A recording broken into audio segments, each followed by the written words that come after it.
Putra sulung komedian Sule, Rizky Febian, akhirnya polisikan Teddy Pardiana terkait polemik warisan Lina Jubaedah.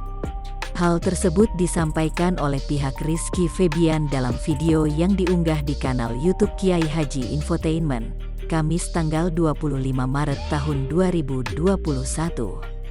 Karena disebutkan bahwa Lina mendapatkan sejumlah harta bawaan dari Sule saat bercerai. Pihak Rizky Febian dan Putri Delina pun memberikan waktu selama 2 minggu. Namun hingga waktu yang sudah ditentukan, yakni tanggal 1 Maret tahun 2021 kemarin, Teddy tak kunjung serahkan aset. Bahkan ditunggu hingga beberapa minggu pun semua harta peninggalan Lina belum juga dilaporkan.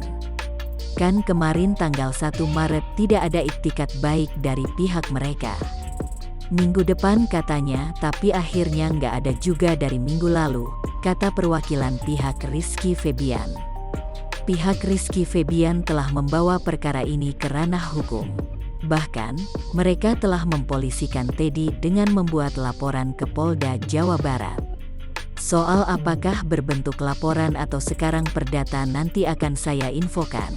Yang jelas kita sudah melakukan upaya hukum, sudah kita lakukan, ucapnya. Pihak perwakilan Rizky Febian menerangkan, Teddy mengaku masih mencari surat dari sejumlah aset.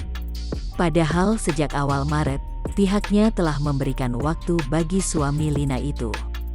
Bahkan, Teddy sudah sempat meminta waktu tambahan hingga 2 minggu dalam mengumpulkan harta Lina.